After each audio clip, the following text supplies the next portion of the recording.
어떻게 인사를 시작해야 할지 어색하네요. 항상 사연을 듣기만 하다가 이렇게 글로 적어보게 되니 이상한 기분도 들고요. 안녕하세요 하고 인사로 이야기를 시작하면 될까요? 간단하게 제 소개를 드리겠습니다. 저는 40대 후반을 달려가는 아이 엄마입니다. 우리 아버지께서 나이 40 중반에 얻으신 아주 귀한 딸이나 다름없죠. 늦둥이 중에서도 아주 늦은 늦둥이라 저에게 언니 하나 오빠 하나 있는데 둘 다 20살 이상 차이가 납니다. 저희 아버지는 국가 유공자이십니다. 엄청나게 어린 나이에 6.25 전쟁을 겪으시고 당시 징병 나이가 아님에도 불구하고 국군을 도와 국가를 위해 싸우셨다고 하셨습니다. 자세한 사정은 모르지만 나라를 위해 응당해야 할 일을 하셨다며 다리에 입은 총상을 아주 자랑스럽게 생각하셨습니다. 그 덕에 국가 유공자로 인정을 받으셨죠. 전쟁통이 끝나고 언니와 오빠를 낳아 키우면서 안 해본 일이 없을 정도로 고되게 사셨다고 했습니다. 살림살이가 좋아지고 여유라는 것이 생겼을 때 덜컥 제가 들어섰는데 얼마나 복덩이 같았는지 어머니 몸에 무리가 갈 걸 아시면서도 저를 꼭 낳자고 하셨다네요. 극진한 가족들의 보살핌 아래에서 저는 무사히 태어났고 나이 차이가 많이 나는 오빠와 언니에게 둘러싸여 사랑만 받고 자랐다고 했습니다. 아무튼 제가 나이를 먹어 시집을 갈 나이가 되었을 때 아버지께서는 저에게 국가 유공자에게 지급되는 영구 임대주택을 넘겨주셨습니다. 자식들까지 50년은 살 수 있는 제도가 있었기 때문에 적은 보증금으로 널따란 집에 살 수 있게 되었습니다. 그때 이미 오빠와 언니는 노후 준비를 시작하는 단계였기 때문에 막내딸인 저에게 임대주택을 해주시는 부분에 있어서 전혀 거부감이 없었습니다. 오히려 우리 막내가 집 걱정 없이 편안하게 살 수 있어 다행이라고 좋아하셨어요. 그렇게 제 결혼이 몇 년 지나지 않아 행복하게만 살아달라는 아버지의 유언을 끝으로 아버지는 제 곁을 떠나셨습니다. 어머니께서도 몇 개월 지나지 않아 저를 떠나셨죠. 우리 오빠와 언니들은 나이가 들면 당연한 수순이라 하셨지만 제 나이 고작 30대에 두 부모님을 여의니 가슴이 아팠습니다. 제가 서론이 조금 길었죠. 이제 몇 년 전 저에게 일어난 아주 황당한 사건에 대해 이야기를 해보려고 합니다. 제가 결혼을 빠르게 한 편은 아닙니다. 30대 중반에서야 남편이랑 연인 사이로 발전하게 되었거든요. 남편과는 동네에서 어릴 적부터 꽤 오랜 시간 알고 지낸 사이였습니다. 결혼 전부터 우리 부모님, 오빠와 언니 모두 제 남편의 존재를 알고 있을 만큼 친한 사이이기도 했고요. 오빠 동생 사이로 한평생을 알고 지내다가 어느 날 서로의 존재가 생각보다 깊다는 것을 깨닫고 연인이 되었습니다. 나이가 있으니 양가에서는 더 볼 것도 없다고 하루라도 빨리 결혼하기를 원했고 저희 아버지의 노안이 깊어지실 때라 저도 서둘렀습니다. 제가 남편과 결혼한 지 1년쯤 지났을 때 제 뱃속에 새 생명이 찾아왔어요. 오랜 시간 기다린 만큼 양가의 축복을 받으며 새 생명의 존재를 확인할 수 있었습니다. 그런데 제 임신과 거의 동시에 남편의 하나뿐인 남동생인 도련님이 시댁에 폭탄을 터뜨렸어요. 바로 혼전 임신을 시켰다면서 결혼을 하겠다고 한 거예요. 시부모님은 너무나도 당황스러워 하셨습니다. 물론 도련님 또한 결혼할 나이가 되긴 했지만 개혼한 지 1년 만에 혼전 임신을 했다며 빨리 결혼을 해야겠다고 재촉하는 도련님을 보고 어이가 없으셨겠죠. 결혼식에 한두 푼 들어가는 게 아니잖아요. 게다가 도련님이 그간 누구보다 성실하게 살아왔던 터라 속도 위반을 했다는 사실 자체가 충격적이었던 것 같아요. 도련님이 결혼을 하겠다고 하니 시부모의 근심을 늘어놨죠. 저희가 결혼하면서 돈이 꽤 들어갔는데 노후 준비도 제대로 시작하지 못한 시댁에서 둘째 아들에게 바로 또 돈이 들어가야 한다고 하니 결국 도련님에게는 제대로 된 지원을 해주지 못했습니다.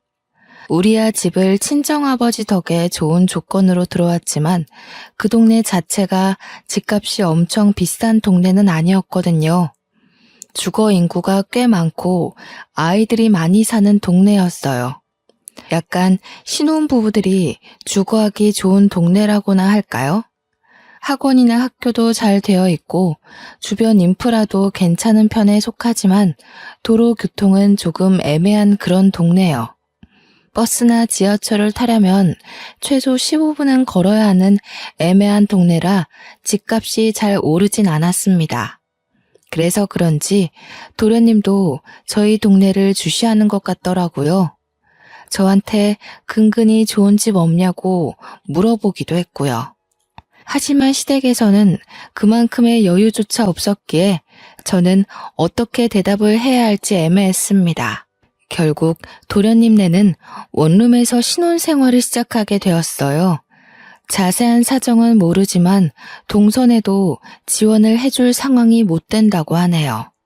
시댁에서 어찌어찌 결혼 준비부터 집까지 알아서 하라며 딱 8천만 원 지원해 주신 걸로 알고 있는데 그 돈으로 결혼식 올리고 원룸에서 월세살이 하는 걸 보면 동선의 친정의 지원은 하나도 못 받은 거나 마찬가지겠죠.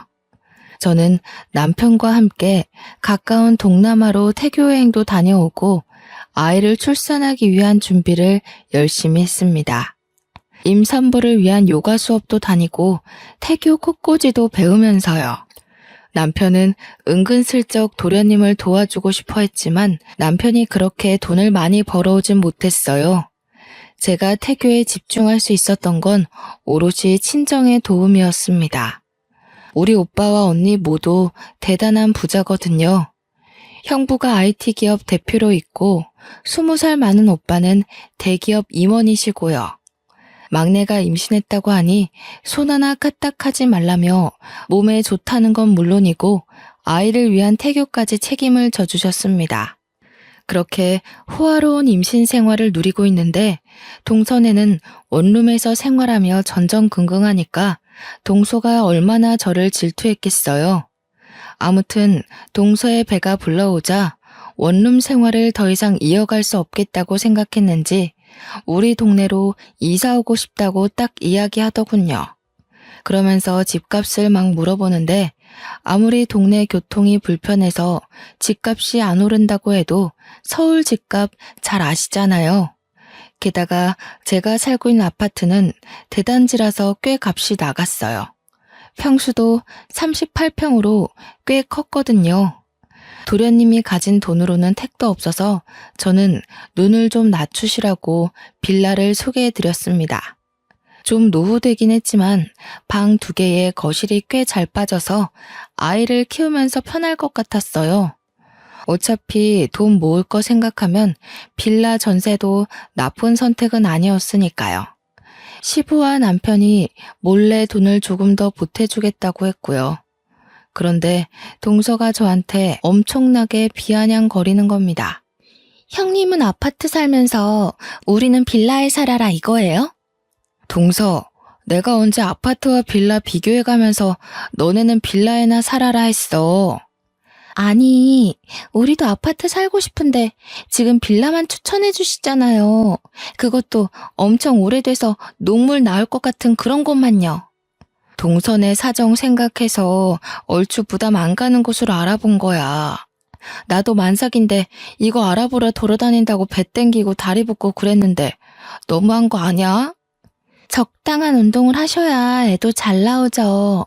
형님 매번 앉아서 하는 꽃꽂이 같은 것만 하시던데 그거 다 사치예요. 우리 언니가 시켜준 태교인데 왜 지가 나서서 사치 부린다고 하는지 이해가 안 갔습니다. 그냥 제가 하는 모든 일이 눈꼴시려서 트집을 잡고 싶어 하는 걸로만 보였어요. 저는 한숨을 푹 내쉬면서 동서가 이해할 수 있도록 설명을 다시 해주었어요. 동서, 대출을 많이 받아봐야 도련님 혼자 감당 못하니까 하는 소리지. 그 빌라 내부 봤어? 생각보다 넓어서 괜찮을 거야. 가진 금액 생각해서 이사를 해야 할 거 아니야. 말 나온 김에 형님네 부부 모아둔 돈 있으면 좀 빌려주세요. 가족끼리 어려울 때 서로 돕고 그래야 하죠. 남편이 분명 몰래 도련님을 도와준 걸로 알고 있었는데도 저렇게 뻔뻔하게 나오니까 짜증이 나더라고요. 같은 임산부라 험한 말하기도 싫고 최대한 감정을 배려해주고 싶었는데 마치 우리 남편이 돈 빌려준 걸 모르는 것처럼 저렇게 나오니까요. 저는 입을 꾹 다물었어요. 솔직히 아이를 키우기 위해 예전부터 드러났던 적금도 있고 여윳돈을 좀 마련해주긴 했지만 그건 아이한테 쓰려고 한 돈이니까요. 도련님네 도와주려고 허리띠 졸라매고 모은 돈은 아니잖아요.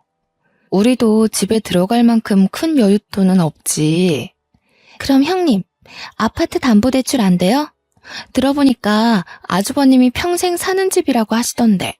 그럼 자가라는 이야기잖아요. 저도 아파트 살고 싶단 말이에요. 형님네 아파트 상가도 엄청 잘 되어 있고 놀이터도 좋던데. 솔직히 저희 아파트가 대단지라서 상가에 있을 건 다 있고 놀이터도 한두 개가 아니라 각 동을 마주보고 있는 사이마다 있었거든요.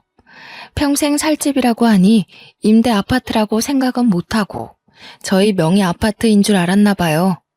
동서는 그때부터 아이처럼 조르듯이 저한테 대출 좀 받아주세요. 아파트 살고 싶어요. 하면서 땡깡을 부렸어요. 막말로 제 친동생도 아니고 저한테 살갑게 굴었던 사람도 아닌데 저렇게 때만 쓰니까 더 꼴 보기 싫더라고요. 동서, 그러면 공공임대주택 같은 거 한번 알아봐봐. 요즘 신혼부부 대상으로 많이 공급도 하고 있고. 뭐라고요? 임대주택? 그거 기초생활수급자들이나 가는 그런 데 아니에요? 거지도 아니고 어떻게 그런 곳에 살아요? 그게 무슨 소리야. 누가 임대주택 산다고 거지라고 그래? 요즘 적은 보증금에 위치도 좋고 아파트에 살 수 있고 관리비도 적어서 얼마나 인기가 많은데.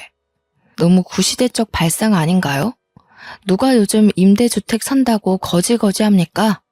임대주택에 사는 게 돈 버는 거라고 솔직히 알게 모르게 은근히 부러워한단 말이죠. 집값이 미쳐있는 식당에 대출받아서 덜컥 샀다가 집값 떨어지기라도 하면요. 현실적으로 임대 아파트만큼 괜찮은 주거지도 없다고 생각합니다. 아무튼 동서는 저한테 대출 좀 알아봐달라고 신신당부를 하고는 자리를 떴습니다. 당연히 저는 대출까지 받아가면서 도련님네를 도와줄 마음이 전혀 없었고요. 그 정도라면 시댁에서 해줘야지 솔직히 저희가 해줄 필요는 없지 않나요? 먼저 마음에서 우러나오는 것도 아니고. 아무튼 그렇게 우야무야 잘 넘어간 줄 알았는데 시댁 식구들 죄다 모여 밥 먹는 자리에서 동서가 또 징징거리더군요. 진짜 귀에 피딱지가 않는 것 같은 기분이었습니다. 저도 언제까지 원룸에서 살 순 없잖아요. 이제 우리 똘똘이도 나올 건데 원룸에서 어떻게 애를 키워요? 그래, 너네 보증금 그래도 한 1억은 가지고 있지 않느냐? 전세 대출 받고 해서 지방으로 내려가는 것도 나쁘지 않을 것 같은데. 둘째 너네 회사에 지방 전출도 신청할 수 있지 않아? 아버님, 서울에서 살아야지 어떻게 지방을 내려가라고 하세요. 우리 아이 교육 생각하면 당연히 서울이죠. 저도 형님처럼 아파트에서 살고 싶단 말이에요. 얘가 무슨 다 커서 땡깡을 이리 피운담?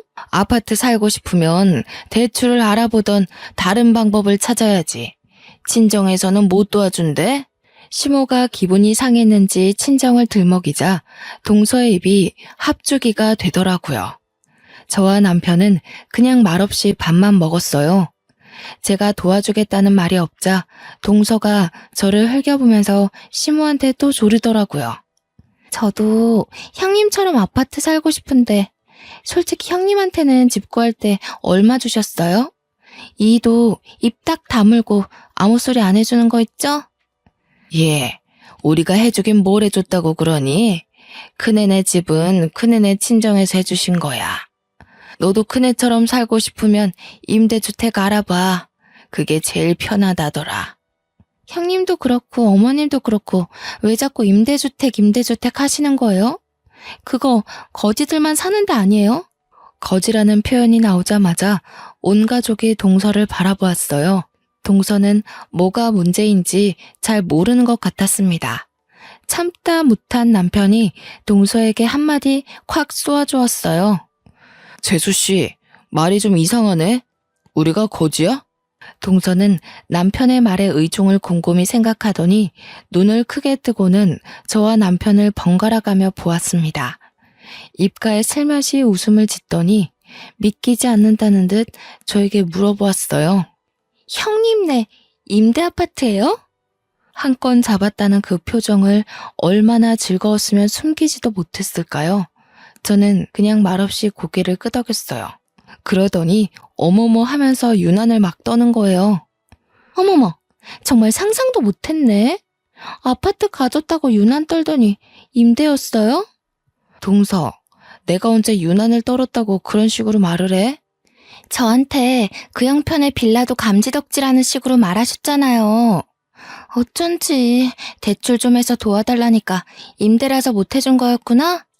시부모는 큰 소리 내지 말고 밥이나 먹으라며 동서를 따끔하게 혼냈어요. 평소 같으면 주눅 들어서 징징거릴 텐데 제가 임대 아파트 산다는 게 그렇게 즐거운 일인지 내내 하면서 밥을 먹더라고요. 도련님은 저한테 안사람이 진짜 대출 이야기를 물어봤었느냐며 사과를 하더라고요. 어차피 대출 받아줄 수도 없고 그럴 마음도 없었다고 됐다고 했습니다. 우리 도련님은 참 성실하고 착한 사람인데 어쩌다 저런 철없는 여자와 결혼까지 하게 된 건지 도련님 팔자를 스스로 꼰 거라고 밖에 할 말이 없더라고요. 물론 동서가 나이가 어려서 그런 거라고 생각하려고 했죠. 저랑도 거의 10살 차이 가까이 나니까요. 그런데 날이 가면 갈수록 나이가 어려서 철이 없다 뿐만 아니라 원래 성격이 베베 꼬이고 남 깎아내리기 좋아하는 것 같더라고요. 아무튼 어찌 더 마련한 건지 결국 동서는 우리 동네 빌라로 이사를 오게 되었어요. 빌라는 싫다 더럽다 하더니 돈에 맞춰 살아야지 어쩌겠어요. 이사 준비까지 다 마치고 한 동네 살면서 저는 동서를 은근 피해 다녔습니다. 동서를 길에서 만나면 골치가 아플 것 같았거든요. 둘 다 만삭이니 출산 시기가 비슷했어요. 그런데 동서가 먼저 진통이 오기 시작한 거예요. 저는 시댁 식구들과 함께 병원에 가서 태어난 조카를 보게 되었죠. 똘똘이라고 하더니 정말 똘똘하게 생긴 조카가 누워있더라고요. 우렁차게 우는 것까지 너무너무 귀여웠어요. 조카 선물이라고 베네 저고리에 작지만 돈봉투까지 넣어서 동서에게 선물을 했죠. 동서가 조리원을 가고 저도 딱 일주일 후에 아이를 낳았습니다. 건강한 딸이었어요. 시댁 식구들은 전부 아들 하나 딸 하나 태어나서 너무 행복하다고 하셨고요. 저희 언니와 오빠는 아이 낳느라 고생했다며 강남에 정말 유명한 산후조리원으로 보내주셨습니다. 동서는 동네에서 좀 큰 산후조리원에서 조리를 했거든요. 그런데 제가 강남에 있는 산후조리원에 간 그것조차 질투가 나는지 조리원을 퇴소해서 아이와 함께 집에 돌아와서도 내내 비교를 해가며 궁시렁거렸습니다. 시댁에서 차별해서 조리원을 보내준 것도 아니고 저는 친정에서 해준 건데도 불구하고 그렇게 미운 소리만 하더군요. 거기다가 저는 조카 태어났다고 선물도 했는데 받아가 놓고 저한테는 아무것도 돌려주지 않더라고요. 형님은 좋겠네요. 연예인들이나 간다는 산후조리원에서 실컷 쉬셨으니까. 조리원이 다 똑같지 뭐. 동서도 잘 쉬었을 거 아니야. 방이 얼마나 좁던지 불편해 죽는 줄 알았다니까요. 계속해서 저를 만날 때마다 볼멘 소리를 하는데 저라고 그 만남이 즐겁겠어요? 피곤하기만 했어요. 저는 아이 핑계를 대고 동서가 만나자고 할 때마다 피해 다니기 일쑤였습니다. 그렇게 수개월이 지나고 아이가 20개월이 되었을 무렵 임신하자마자 대기를 해놨던 어린이집에서 연락이 왔어요. 자리가 비었다고 입소할 거냐고 묻더라고요. 저는 프리랜서로 웹디자인 일을 하고 있었는데 형부네 회사에 이름을 올려놓았던 터라 맞벌이 가구로 되어 있었거든요. 서울에서는 맞벌이여도 어린이집 입소가 하늘의 별따기라서 임신하자마자 대기도 올려두었던 덕분이었죠. 자리가 났다고 하니 아이의 사회성 기르는 데에 어린이집만큼 좋은 것도 없다고 해서 어린이집에 보내기로 했습니다. 시댁 식구들 모두 모여 식사를 하는 자리에서 남편이 운 좋게 자리가 나서 어린이집에 보내기로 했다고 하니 동서가 또 말을 던지더라고요. 와, 형님은 운도 좋으시네요. 우리는 아직 대기 순위가 20번대인데 임대 아파트 살면 어린이집도 빨리 들어갈 수 있어요? 일부러 임대 아파트를 강조하며 말을 하는데 그 주둥이를 확 때리고 싶었습니다. 동서는 전업주부거든요. 외벌이니까 당연히 순위가 꼴찌이죠. 집에서 충분히 애를 돌볼 수 있는 입장이니까요. 그걸 뻔히 알면서도 임대 아파트 들먹이면서 말하니까 너무나도 기분이 나빴습니다. 역시 임대 아파트 살면 맞벌이를 해야 하니까 나라에서도 이해를 해주는 건가? 맞아요, 형님. 원래 힘든 사람들한테 복지가 제대로 가야 한다던데 형님네가 딱 그건가 보다. 그러면서 웃어대는데 도대체 누가 누굴 거지 취급하는 건지 모르겠더라고요. 듣다 못한 시부가 동서한테 경거망동한 행동하지 말라고 경고를 주었어요. 그런데도 동서는 날이라도 잡은 건지 그동안 제가 동서를 피해 다닌 시간만큼 오늘 전부 쏟아부으려고 하는 건지 말을 이어가더라고요. 육아수당이나 아동수당도 혹시 임대 살면 더 줘요? 나도 임대 들어갈까? 아니, 임대 아파트는 뭐 저 들어갈게요 하면 들어갈 수 있는 줄 알더라고요. 동서네가 살고 있는 빌라 전세에 비하면 우리 집은 궁궐인데 말이죠. 시댁 모임 있을 때마다 저렇게 대놓고 까내리는 것도 불편했는데 남편은 꾹 참더라고요. 저한테 그냥 무시하라고 배알이 꼴려서 저러는 거라고 그러면서 한숨을 푹 내쉬었어요.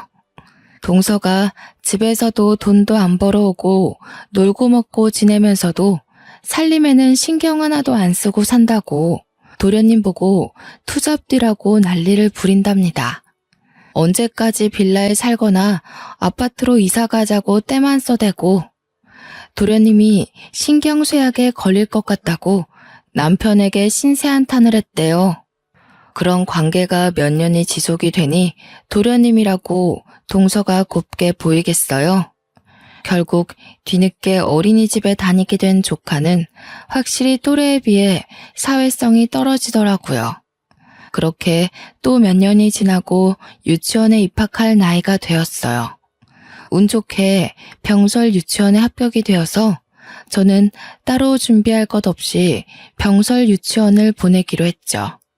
서울에서 병설에 보내려면 3대가 덕을 쌓아야 한다는 말이 있던데 우리 아버지 덕인가 싶기도 했습니다. 남편과 저는 유치원 입학 날만 손꼽아 기다렸어요. 그런데 하늘도 무심하시지. 저를 못 잡아먹어서 안달난 동서는 유치원에 죄다 떨어진 거예요. 당장 어린이집을 보내자니 친구들은 죄다 유치원에 가고 자존심이 엄청 상했겠죠. 동서는 시댁에 가서 엄청나게 징징거리기 시작했습니다. 유치원에 못 보내면 어린이집을 보내야 하는데 수준 떨어지는 거 아니냐면서 영어 유치원을 보내야 할까요? 하고 은근슬쩍 돈 달라고 하더라고요. 그러면서 저에게는 임대 아파트라 그런지 유치원도 딱 병설로 붙는다고 나라에서 너무 편히 봐준다고 한숨만 나오더라고요. 남편에게 이야기하니까 노발대발하면서 도대체 임대 아파트 사는 걸로 왜 난리를 치는지 모르겠다고 했어요. 저라고 알겠나요? 그냥 쓰잘데기 없는 질투지 여보. 결국 시댁에서 일이 터지고 말았습니다. 동서가 어김없이 임대하면서 유치원 떨어진 거에 대해 속상함을 토로하고 있었어요. 그러다가 시부에게 영어 유치원을 보내고 싶다고 조르고 있더라고요. 형님네는 임대 살아서 병설도 턱턱 붙는데 우리 애는 어떡해요? 영어 유치원이라도 보내야 하지 않겠어요? 월 150만 원이라는데 좀 도와주세요. 원래 돈 있는 할아버지가 손주한테 팍팍 써야 애 기도 살고 그러죠.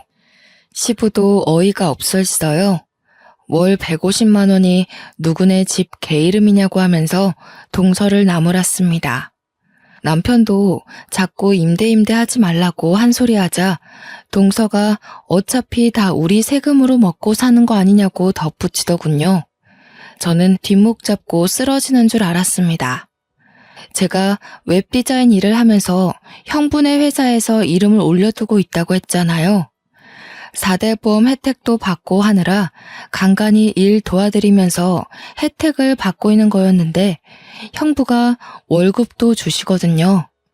한 달에 2주일 정도 재택에서 근무하는데 돈 한 푼 안 주고 어떻게 부려먹냐면서요. 저랑 남편이 벌어오는 돈만 따지면 한 달에 600만 원 정도 돼요.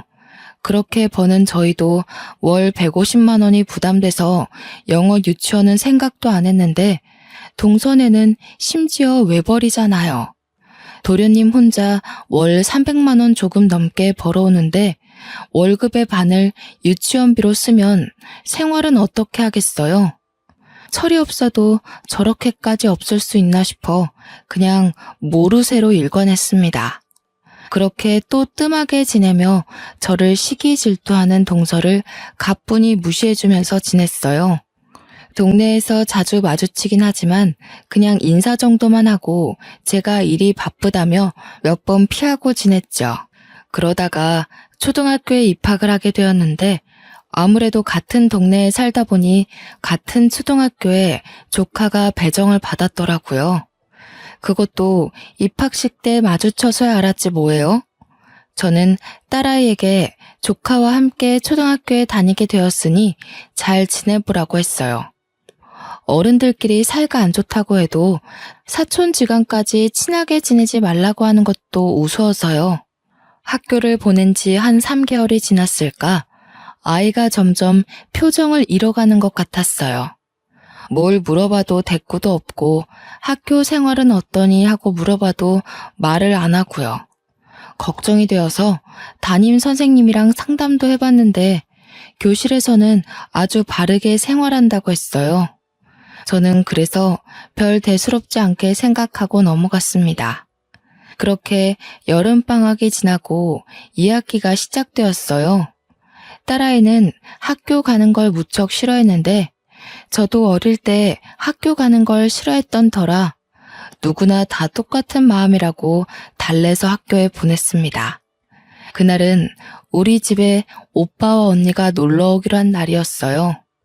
오빠는 퇴근하고 놀러 오기로 했고 언니는 막내가 집에서 대접한답시고 일이라도 할까봐 도와주겠다고 일찌감치 집으로 왔습니다. 언니가 우리 딸을 조금이라도 빨리 보고 싶다고 재촉하는 바람에 언니와 함께 학교 앞으로 하교하는 딸을 마중 갔어요. 그런데 교문을 나오는 딸이 엉엉 울고 있는 거예요. 저는 어디 다쳤나 싶어서 놀래서 딸에게 달려갔습니다. 무슨 일이냐고 소리치면서 달려가는데 뒤에서 조카 녀석이 우리 딸한테 달려오더니 제 얼굴은 보지도 못했는지 코를 콱 막는 신용을 하더라고요. 어우 냄새, 거지 냄새. 이러면서 달려가는 거 아니겠어요? 옆에서 아이를 달래던 우리 언니도 놀래서 저놈은 누구니 하고 되묻고 저는 조카가 우리 딸에게 거지 냄새라는 말을 했다는 사실에 너무 큰 충격을 받았어요. 우리 애는 더 큰 소리로 엉엉 울었고요. 저는 일단 아이를 데리고 집으로 돌아와서 자세한 이야기를 듣기로 했어요. 딸아이는 한참을 울다가 조금 진정이 되었는지 그제서야 이야기를 하기 시작했습니다. 조카는 같은 반도 아니고 옆반인데 자꾸 쉬는 시간마다 자기한테 와서는 기생수라고 놀린다는 겁니다. 처음에는 기생수가 뭔지 몰라서 그게 뭐냐고 체근을 했어요. 기생수가 뭐냐면 기초생활수급자의 줄임말이야. 딸은 또 서러운지 눈물을 뚝뚝 흘려댔습니다. 우리 언니는 뒷목을 잡고 쓰러지는 신용을 했어요. 저도 너무 충격받아서 입을 떡 벌렸고요. 사촌이 자꾸 나한테 임대 아파트에 산다면서 기생수라고 놀려. 그리고 거지 냄새 난다고 저리 가라고 막 밀치고. 저는 눈이 돌아가는 것 같았습니다. 도저히 화를 참을 수가 없어서 동서에게 전화를 걸었어요. 솔직히 초등학교 1학년 학생이 알아봐야 얼마나 알겠어요? 다 동서가 주입해놔서 그걸 놀림거리로 삼는 거 아니겠어요? 저는 분노해서 눈물이 쏟아질 것 같았어요. 한참 동안 통화 연결이 되지 않다가 동서가 전화를 딱 받더라고요. 여보세요 하는 동서의 목소리가 들리자마자 너무 화딱지가 나서 동서에게 마구마구 쏘아댔습니다. 동서, 조카가 우리 아이한테 거지 냄새 난다고 기생수라고 놀려댄다는데 동서가 바로 잡아야 하는 거 아니야? 어떻게 초등학교 1학년밖에 안 된 애가 그런 소리를 하고 다녀? 기생수요? 기생수가 뭐야? 아, 기초생활수급자? 형님, 그거 다 애들 장난이잖아요. 뭘 그렇게 예민하게 굴어요? 장난? 지금 말 다 했어? 솔직히 임대 아파트 살면 다 그렇게 무시받는 거라니까요. 인식이 그렇잖아요, 인식이. 돈 없고 가난하고 못 먹고 사는 애들이 들어가는 집. 제가 뭐 틀린 말 했나요? 동서, 어떻게 엄마라는 사람이 그런 식으로 편을 가르고 말을 할 수가 있어? 애들은 장난으로 그러는 거겠죠. 저 바빠서 그럼 끊을게요. 동서는 끝까지 깔깔 웃어댔어요. 옆에서 통화를 듣던 언니가 콧김을 씩씩 뿜으면서 주먹을 쥐고 있었습니다. 우리 언니의 성격도 매우 불같거든요. 나이가 60대이지만 여전히 20살처럼 정정했어요. 그게 지금 그 맨날 임대 아파트로 노래 부른다는 동서지? 저는 언니를 향해 고개를 끄덕였습니다. 언니는 잠시 입을 다물고 곰곰이 생각하는 듯 하더니 집에 좀 다녀오겠다고 하더라고요. 저는 갑자기 집에 가는 길에 언니를 빤히 쳐다봤어요. 저에게 걱정하지 말고 있으라고 저녁에 오빠 올 때 다시 오겠다고 하면서 서둘러 나가더라고요. 친정 식구들이 모이기로 한 날이라서 그런지 남편도 일찍 퇴근을 했어요. 남편이 퇴근한 지 얼마 되지 않아 오빠도 도착했고 언니는 형부와 함께 왔습니다. 오빠가 그럴 줄 알았으면 자기도 와이프랑 같이 오는 건데 실수했다며 분위기를 올리려고 웃더라고요. 그런데 언니의 표정이 완전히 살벌했어요. 그리고 언니와 함께 온 형부의 표정도 엄청나게 비장했고요. 오빠만 이게 무슨 분위기인가 싶어서 어리둥절했습니다. 우리 형부 말했다시피 IT 전공해서 지금 국내에서 누구나 쓴다는 생활 어플을 개발한 사업가예요.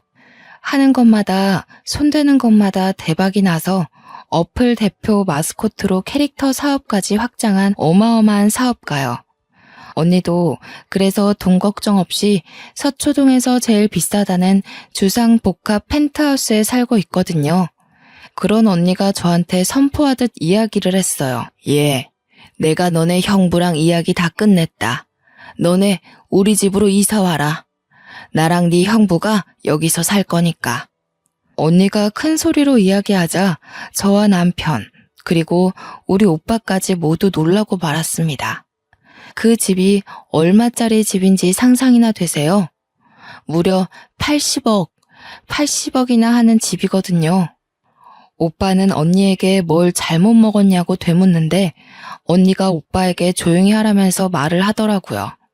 우리 막내가 그 또라이 같은 동서인지 뭔지한테 임대 아파트 산다고 무시받는 것도 열이 받거든? 근데 어떻게 우리 귀여운 조카한테 거지 냄새가 나니 기생순이 뭐니 하면서 상처를 줄 수 있어? 임대 아파트 산다고 기초생활수급자란다. 오빠는 처음 듣는 이야기여서 그런지 눈을 크게 뜨고 이게 다 사실이냐고 되물었어요. 저와 남편은 어안이 벙벙한 상태여서 맞다고 고개를 끄덕였죠. 그러니 우리 오빠도 열이 머리끝까지 받았는지 당장 그 잡것을 불러내라고 난리도 아니었습니다. 누가 보면 우리 언니 오빠가 제 부모님인 줄 알겠더라고요. 내가 다른 건 몰라도 우리 막내만큼은 업어 키운 사람이야. 이런 취급받는 건 막내뿐만 아니라 우리 집안을 무시하는 거지. 절대로 용납하고 묵인하면 안 돼. 그러더니 당장 짐 싸라고 짐 바꾸자고 했어요.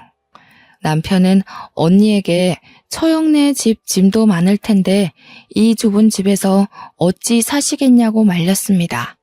그러자 형부가 남편에게 걱정하지 말라고 자식들 다 키워서 독립도 시켰고 이제 큰 집은 너무 심심하고 조용해서 못 살겠다고 하더라고요. 시세 차이만 해도 20배는 날 것 같은데 무슨 소리냐고 저도 언니를 말렸죠. 그러자 언니가 시세 차이가 뭐가 중요하냐면서 콧방귀를 팽 끼더라고요. 어차피 명의 바꾸자는 거 아니니까 김칫국 마시지 말라고. 저한테 여유 있게 농담도 던졌어요. 저제도 서초동 한복판에서 강남 학군 즐기면서 살아봐. 기생충이니 기생순이 그딴 소리 하는 것들 확 밟아주라고. 나도 서초동 거기 길 막혀서 운전하기도 힘들었고 여기서 사는 게 더 좋겠다고 생각해. 그리고 장인어른께서 물려주신 집이잖아. 그래, 맞다. 그 말 틀린 거 하나 없다. 애 교육시킨다고 생각하고 강남 학군에서 학교도 보내고 학원도 보내고 해. 아이 교육에 환경이 얼마나 중요한지 알지? 돈 걱정은 하지 말고. 친정 가족들이 모두 든든하게 제 편을 들어주니 눈물이 날 것 같았어요.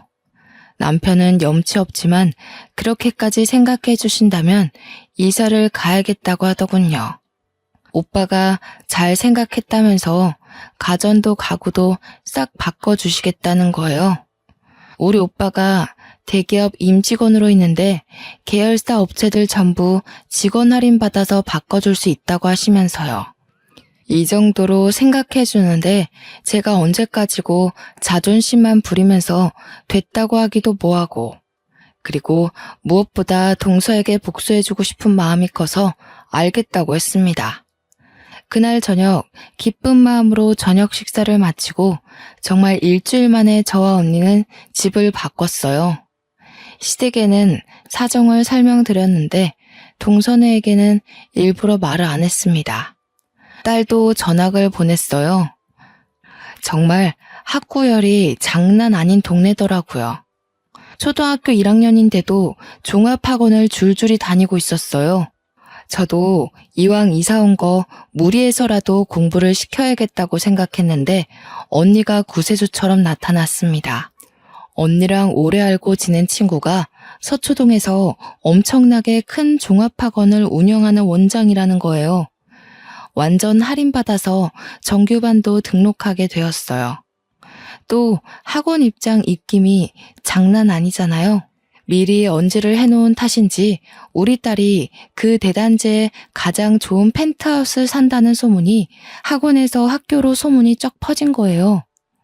동네 학부모들부터 시작해서 반 친구들까지 우리 딸에게 잘해주더라고요.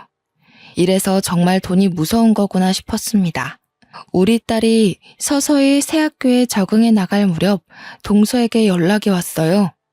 드디어 올 게 왔구나 하는 생각이 들었죠. 동서는 요즘 조카가 아프냐, 왜 학교를 안 나오냐고 물어보았고 저는 대답하지 않고 주말에 시댁 식구들과 함께하는 저녁 식사에 올 거냐고 물어봤습니다. 그랬더니 오겠다고 하길래 알겠다고 했어요. 저는 시부모님에게 집들이도 할 겸 저희 집으로 오시라고 했습니다. 동서에게는 말을 하지 않았고 도련님에게 주스만 드렸어요. 딸아이에게도 조카에게 당당해지라고 말을 해두었죠. 시부모님이 먼저 도착해서 집 구경을 하시는데 동선애가 왔더라고요. 조카 녀석이 현관문을 열고 들어오면서부터 우리 딸아이를 보고는 기생수, 거지 냄새 이러는 거예요. 동서는 그런 조카의 입을 황급히 막았지만 이미 시부모님은 다 들어버린 뒤였죠. 기생수의 거지 냄새라니 뭔 소리냐? 아니야, 아버님. 예, 엄마가 그런 소리 하지 말랬지. 아니, 엄마가 쟤한테 기생수라고 부르라고 시켰잖아. 학교에서 볼 때마다 냄새 난다고 하라고. 동서가 시킨 거였어? 우리 임대 아파트 산다고 기초생활수급자라고 부르라고 시킨 거야? 이미 시부모님도 저희에게 설명을 들어서 다 알고 계셨지만 모르는 척 하시면서 엄청 놀란 듯이 동서를 나무랐어요. 정말 그런 소리를 하고 다닌 게야? 하면서 사방팔방에서 동서를 공격해대니 무척 당황한 것 같더라고요.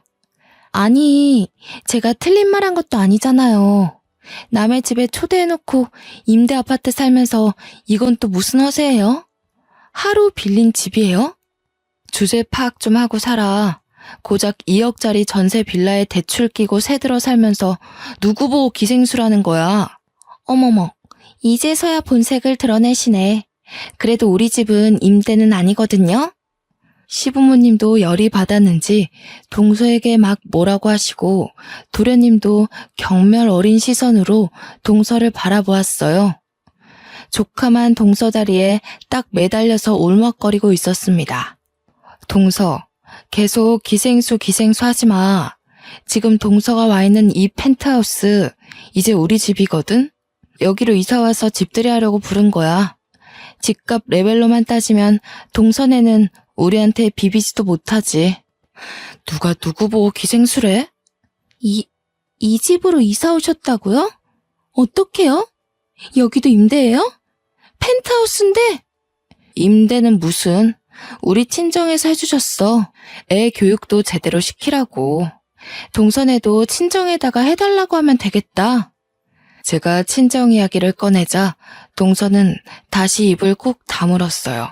그러자 이때다 싶었는지 시모가 동서에게 진짜 첫째네한테 기생수라고 한 게 맞냐고 물으면서 너무 실망이라고 했습니다. 안 그래도 너네 전세 계약 끝나간 데서 집 좀 어떻게 도와줘 보려고 했는데 꼴도 보기 싫다. 앞으로는 알아서들 잘 살고 얼굴도 보지 말자. 어떻게 가족한테 그런 말을 할 수 있니? 동서는 무척 당황해했고 시모는 그런 동서를 무시하고 저에게 미안하다 재차 사과했습니다. 밥맛도 떨어진다고 같은 밥상에서 밥도 먹기 싫다고 하시면서요. 동서는 이런 분위기가 너무나도 수치스러웠는지 도련님도 버리고 애만 데리고 집을 뛰쳐나왔습니다. 그제서야 도련님도 저한테 너무 면목 없다고 여러 번 사과했고요.